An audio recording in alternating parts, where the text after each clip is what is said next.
let's check out that Bonchan video. All right, here's the one. So this is a really cool video that I want you guys to check out. I don't know if Bonchan has an English translated YouTube or not, but basically he put out this thing where he's doing his like Street Fighter 6 fundamental lecture. He's saying that a lot of people, especially like intermediate players, they'll always say things like whiff punishing, like wow, whiff punishing, like whiff punishing is amazing. I can't believe you whiff punished that. That's so cool. Like that's amazing. And he says people tend to have the idea that whiff punishing is a huge part of playing Street Fighter 6. Bonchan isn't saying that whiff punishing isn't important at any time in Street Fighter 6. He goes like, if they whiff like a big butt in your face, you know, whiff punish stuff that's easily whiff punishable. But what he goes on to say is that you shouldn't focus your whole game plan and your whole neutral game around just whiff punishing your opponent. And then he goes on to explain why you shouldn't do that in Street Fighter 6 and why he thinks it's actually a really weak way of playing neutral.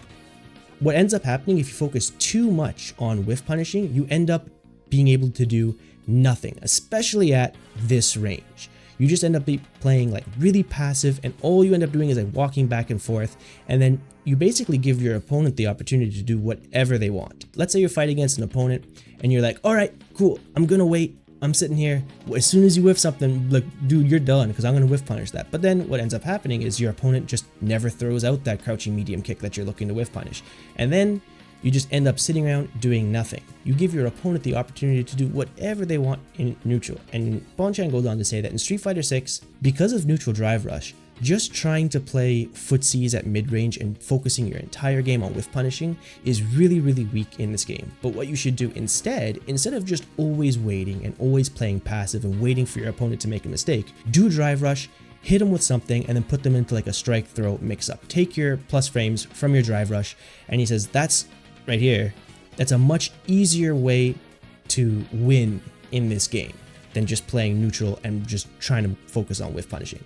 Again, just to reiterate, Bonchan isn't saying whiff punishing is weak in this game. He's not saying it isn't important. He's saying basing your main game plan, your main neutral game, your main like autopilot flowchart in neutral around whiff punishing is weak in Street Fighter 6. And again, just his opinion, not mine. I'm just translating for you guys. So if you get mad, send the messages over to Bonchan, not me.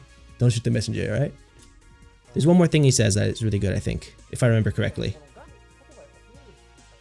Oh yeah, so he's saying, and also that another risk for always looking for whiff punishes is that if your spacing is wrong and your opponent doesn't even hit you, just causes you to block and does a rush, right? Block, crouching medium kick, you block it, they do drive rush.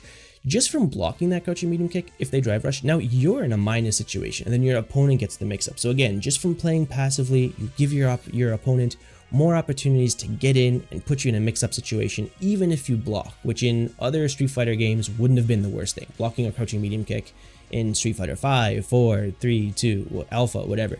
That wasn't really a bad thing necessarily. That's a pretty safe play. But in this game, because you can drive rush it and take your plus frames, blocking a crouching medium kick is actually pretty risky and is a really big downside to playing passively. When you play against really good players, like at higher ranks, they're not going to be whiffing a lot of moves, and your chances to actually whiff punish good players are going to be not zero, but close to zero, because when they do something like Luke's crouching medium punch or like Chun-Li's crouching medium kick, they're not whiffing those moves. They know how to space it properly, and good players aren't going to be whiffing it like more than 1 or 2 times in a whole set. That's another reason why basing your game plan around whiff punishing against good players is a really bad idea, because you're looking for something that's not going to come very often. You got to come up with a better way to play, and in his opinion, the better way to play is to try to get into mid-range and then try to hit them with a mix-up. Try to get in with a drive rush, try to do something like standing hard punch into a fireball and see if they push buttons after, and then try to do like some space trap kind of stuff after that. But just basing it on whiff punishing is not the greatest idea, according to Bonchan.